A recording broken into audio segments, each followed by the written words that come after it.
In this section, we discuss global illumination or GI.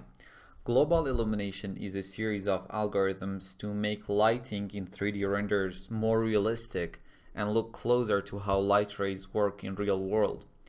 Without global illumination enabled in the settings, we could only get direct lighting, the light that directly comes from a light source. But when GI is enabled, those light rays won't be killed off when they hit the first surface point on their way from the light source. Like real world, those light rays start to bounce back and forth from those surfaces, and as those light rays hit a surface, they arrive with illumination and color information from the last surface point that they hit. But with each bounce, they lose some of that energy, until using the vary settings we tell the light rays to stop bouncing. Keep what I just explained in mind. Let's go to the scene and let's see what we have. As you can see, it's a fairly simple scene and it's going to help us go through the very basics of global illumination concepts very easily. I have a vary light on the ceiling and that is our only light source in the scene. I have two cameras in the scene, and for the second one I have clipping planes enabled so we can see inside the room. Let's open up our frame buffer. In the first two render, global illumination or GI is disabled, so we are only dealing with direct lighting. And in the last two renders, GI is enabled, so we have both direct and indirect lighting. Let's select the render with GI off from our first camera.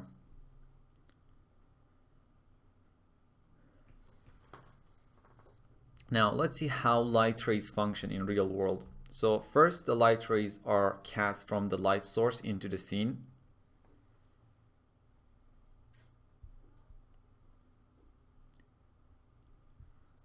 Those light rays travel until they hit a surface, and based on how bright the light source is and how far is the surface from the light source, the surface gets illuminated.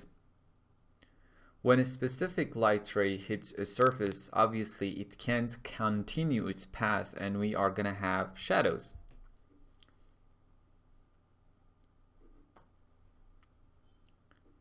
Right now the shadows are very dark. That is because GI is off and we won't allow our light rays to bounce back and forth between surfaces, and they get killed off as soon as they hit the first surface on their way from the light.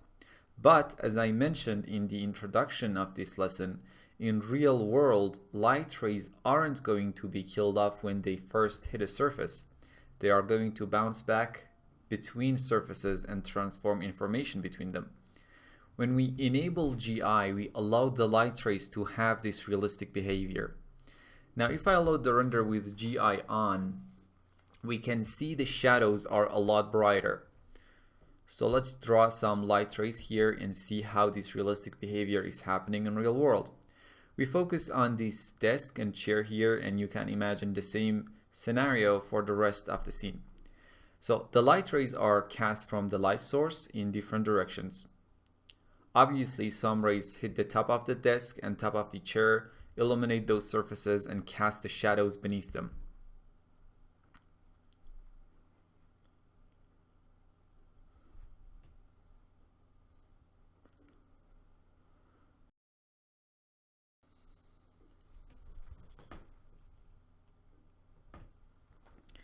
Now let's imagine a light ray hits the floor near the chair and the desk. Now, as we know, this ray is going to continue to bounce, and let's say in its first bounce, it's going to hit under the chair and illuminate that surface a bit. It bounces from that surface again, and based on its vector, it's going to probably hit the areas with the dark shadows beneath the chair and therefore making the shadows a bit brighter.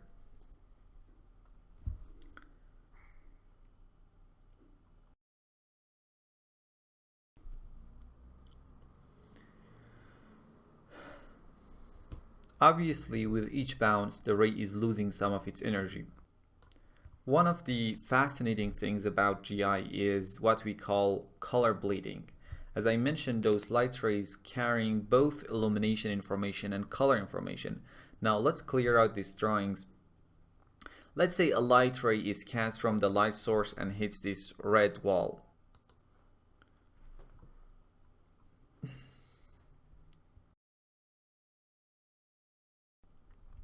We have GI on, so we expect the light to bounce and hit another surface. Now, based on the surface properties, this light ray might scatter into several rays and each one would continue to bounce in the scene. Let's say one of these rays bounces back and hit the ceiling near the wall. This ray now has some color information and has picked some red color from the wall.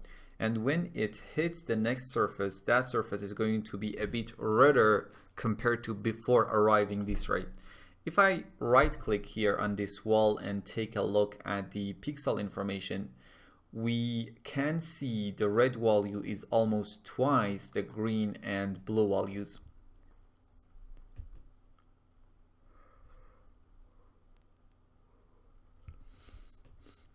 You might ask, if this ray is having red information, why it's not turning the surface into a pure or a bit more obvious red color? Because first of all, this light ray is losing energy at each bounce, and the receiving surface has some surface properties, or might have some surface properties, that might block some of that information. Here in this render, we can see all the surfaces close to the red wall are redder, and the ones close to the green wall, or the ones facing it, are greener. In this example, we use some lonely rays to explain how light functions, but in fact, for each scene, we are dealing with millions of rays, and that's why the renders are often takes a very long time.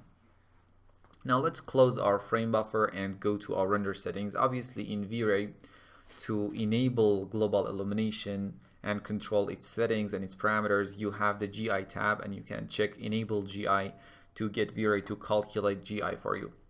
For starters, let's make sure the interface is set to default. Obviously, you can click on this button and change the UI to advanced or expert and reveal more options. But in this case, we only need the default options. The first thing you notice is we have primary and secondary engines. Primary engine is calculating the first light bounce, and secondary engine calculates subsequent bounces. And obviously you can use different methods like irradiance map, light cache, and brute force to compute those light bounces. Now let's see how V-Ray uses these primary and secondary engines. Let me go to the second camera with GI on render. Our main camera is about here in the scene.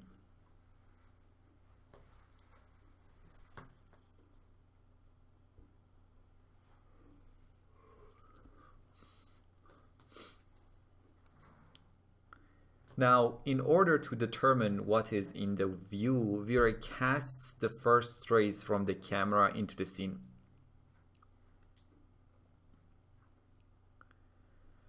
When a ray hits a surface, to determine whether that point is in illumination or in shadow, a ray which is called a shadow ray, let's use a black color for this ray,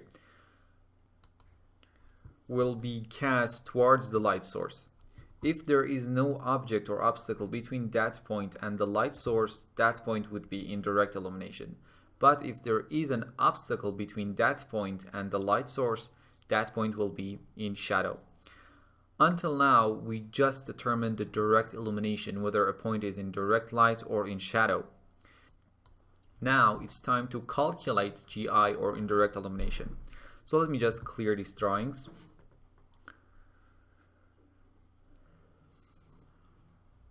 The color I'm using here are for pure presentation and have absolutely no specific meaning or role in the calculations.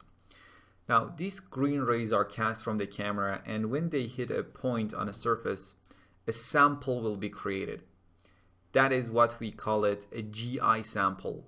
And let's imagine these samples are red.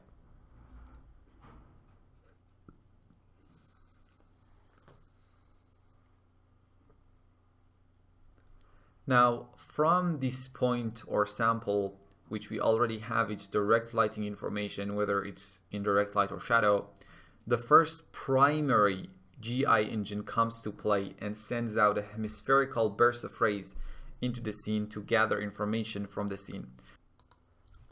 So if a ray hits the green wall, based on the distance between the sample and the wall, that point will get some of that green color from the wall. And if another hemispherical ray or primary ray, let's say, hits the red color on the other wall, let's say that red wall is closer to the sample point compared to the green wall, now that sample point will gather more red compared to green.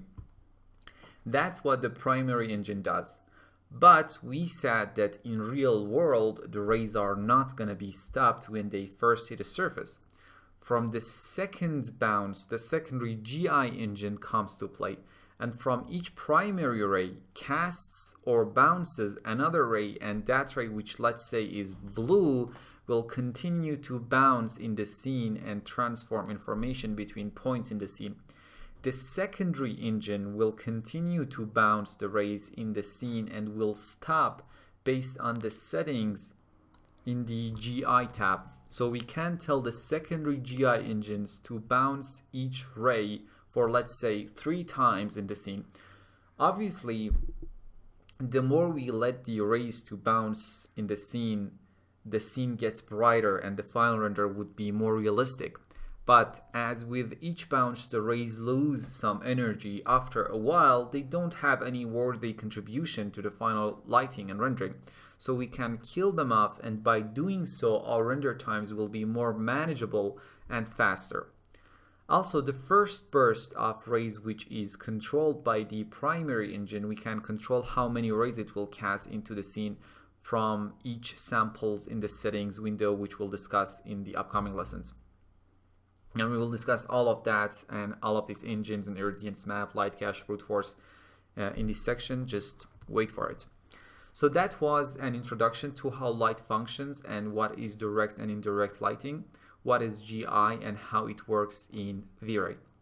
From the next lesson, we start learning about different GI engines that we can use as our primary or secondary GI engines.